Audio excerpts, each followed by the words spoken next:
Саламатсыздар ма балалар? Бүгін математика сабағына 4-ші сынып 71-ші сабақты өтеміз. Сабақтың тақырыбы қарама-қарсы бағыттағы қозғалысқа берілген есептер. Бірінші тапсырма: көлікті басқаруға қатысы бар мамандықтарды тап. Аталған мамандықтардың қайсысы ескірді? Жауабы 300. Қайсысының көлік басқаруға қатысы жоқ? Демек, бұл жерде бізде мамандықтардың ат айдаушы ескірген және жолсеріктің көлік айдауға қатысы жоқ. Келесі тапсырма: сызбаны қара, не бейнеленген? Қозғалысқа қанша автокөлік қатысқан? Қандай мәліметтер белгілі, не белгісіз? Осы екі автокөлік қанша уақыттан кейін кездесетінін қалай табуға болады? Бізде жылдамдық 100 км/сағат және уақыт 4 сағат, яғни екі машина бір-бірінен 4 сағаттан кейін кездеседі екен. Келесі тапсырма: бұл жерде ауызша есеп берілген, оқып, түсініп, келесі тапсырмаларды осыған қарап шығарамыз. 4-ші тапсырма: есептерді оқы, сызбаларға қара, олар туралы не айтуға болады, есептерді шығар. А тапсырмасы: екі ауылдан екі машина бір уақытта бір-біріне қарама-қарсы бағытта шығып, 2 сағаттан кейін кездесті. Бірінші машина 60 км/сағат жылдамдықпен жүрді, екінші машинаның жылдамдығы 40 км/сағат. Екі ауылдың ара қашықтығы неше километр? Екі ауылдың ара қашықтығы 200 км қашықтық. А тапсырмасы: екі ауылдан екі машина бір уақытта бір-біріне қарама-қарсы бағытта шығып, 2 сағаттан кейін кездесті. Бірінші машина 60 км/сағат жылдамдықпен жүрді. Егер екі ауылдың арасы 200 км болса, екі машинаның жылдамдығы қандай? Бұл жерде А тапсырмасында 200 км жылдамдықты таптық. Енді А тапсырмасында екі машинаның жылдамдығы сағатына 40 км екен.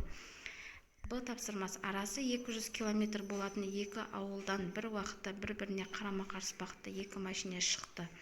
Бірінші машина 60 км/сағат жылдамдықпен жүрді, екінші машина жылдамдық 40 км/сағат. А тапсырмасында белгілі болды. Олар неше сағаттан кейін кездесті? Бірінші машинаның жылдамдығы 60 км/сағатқа тең екен. Келесі тапсырма: есеп құрастыр, әртүрлі тәсілмен шығарып көр дейді. Бұл жерде біріншінің жылдамдығы 25 км/сағат, екіншінің жылдамдығы 30 км/сағат және екеуінің арасы 3 сағат. Енді бұл жерде біз екі қаланың ара қашықтығы 165 км-ге тең екен. Келесі тапсырма: амалдардың орындалу ретін анықта. Мен сіздерге тек есептің мәнін айта кетейін. Бірінші есептің мәні 73212-ге тең, екінші есептің мәні 497.180-ге тең екен. Енді 7-ші тапсырмада 7 литр және 12 литр ыдыстардың көмегімен 1 литр суды қалай өлшеп алуға болады? Енді біз 7 литрдегі суды төгіп тастаймыз да, 12 литрден толтырамыз. Бізде 5 литр қалды. Және 5 литрді оған құямыз. 12 литрге толтырамыз. 12 литрден 2 литрді алып 7 литр қыламыз. Бізде 10 литр қалды. 7 литрдегі суды төгеміз да және толтырамыз. Бізде 3 литр қалды. Және 3 литрді құямыз. 12 литрге және толтырамыз. 7 литрдегі суды төгіп тастап, тағы құямыз. Бізде 12 литрде 8 литр қалды. Енді 8 литрден 7 литрге құямыз. 1 литр. Міне бізде 1 литр судың өлшемі шықты.